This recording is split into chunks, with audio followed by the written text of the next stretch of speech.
Daí pessoal, Eric Takada aqui, vice-presidente do Sinduscom Paraná, e eu vou comentar um pouquinho sobre os números que a CBIC publicou sobre o mercado imobiliário nacional em 2024.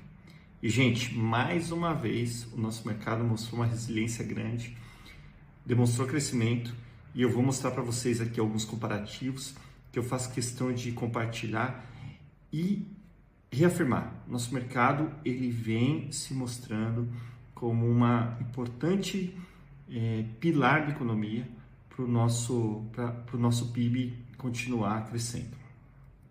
E eu vou começar aqui comentando rapidamente sobre tanto os lançamentos quanto as vendas de 2024. E olha só, pessoal, a gente em 2024, no mercado nacional, estou falando de todo o Brasil, vou falar agora em unidades, tá? A gente aumentou 18,6% em número de unidades lançadas e a gente aumentou 20,9% em número de unidades vendidas. Então daqui já tem a primeira conclusão: se a gente teve um percentual maior na venda do que no lançamento, consequentemente a gente teve uma baixa de estoque, né? Uma baixa da oferta final, como a CBIC gosta de chamar. Bom, mas o que isso representa em termos de números absolutos? Em lançamentos, foram 383.483 unidades lançadas em 2024. Em 2023, 323.329. Isso representa aqueles 18,6% que eu comentei de aumento de vendas.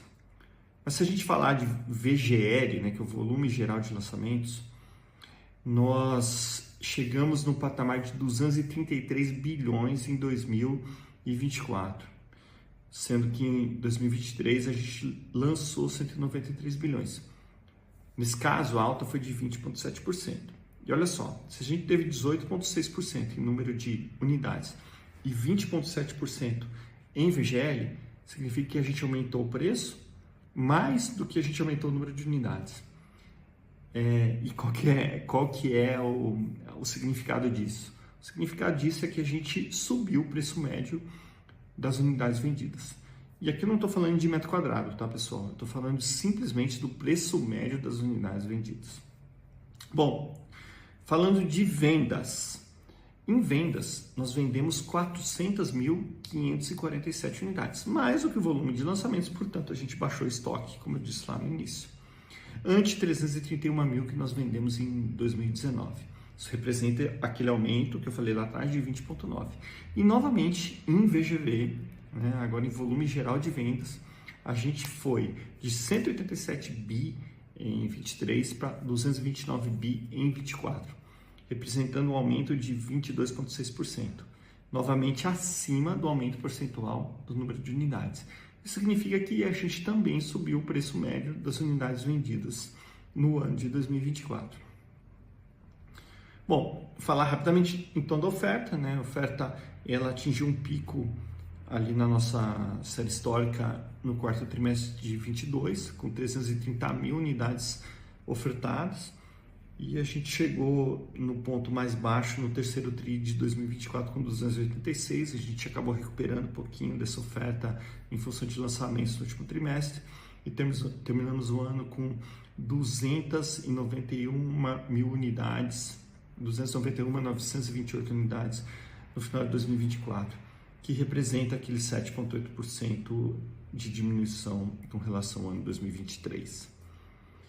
Bom, e dado isso tudo, eu queria falar um pouquinho do que aconteceu com o preço de vendas em função disso que a gente falou, né?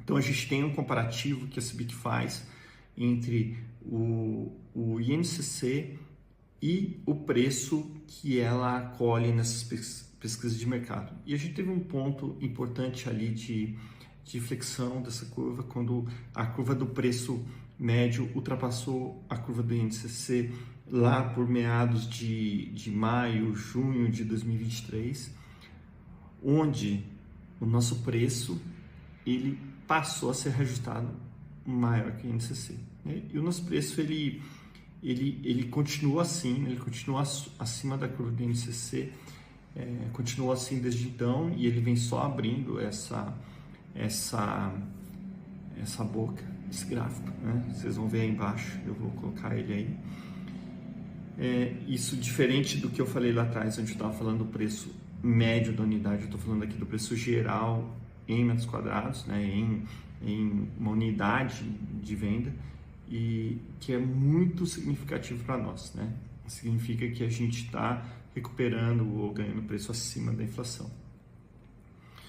Bom, mas o que tudo isso quer dizer com relação ao que a gente tem para 2025? Olhar para o passado é muito bom, né? Mas não significa que o futuro vai seguir a mesma toada. O que eu tenho para dizer para vocês, gente, é que tudo que a gente compara com 2021, que foi o melhor ano, e eu falo sempre, da história do nosso mercado imobiliário, as coisas parecem pequenas, mas nosso mercado não deixou de entregar nesses últimos anos, nos últimos 4, 5 anos.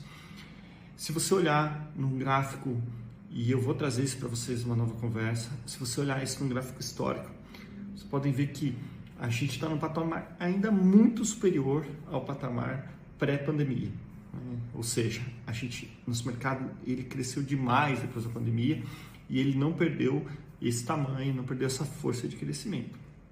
Acho que a gente tem desafios importantes para o ano, tá dado, né? A Selic, vocês sabem disso, está precificada já, a Selic beirando os 15%, isso é um ponto de muito desafio, né?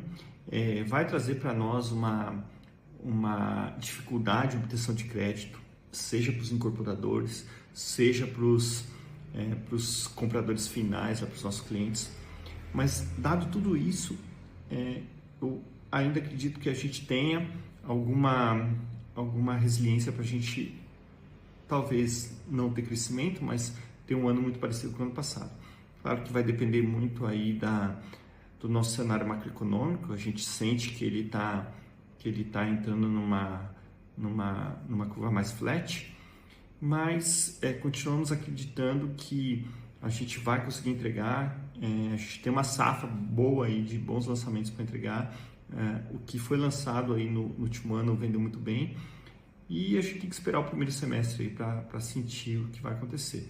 Estamos otimistas, continuamos acreditando que o programa Minha Casa Minha Vida continua sendo protagonista e a gente, nesse nosso país enorme, grandão, a gente continua acreditando nessa demanda ainda a ser atendida. Vamos acompanhar e vamos voltar a comentar logo. Valeu, pessoal. Abraços.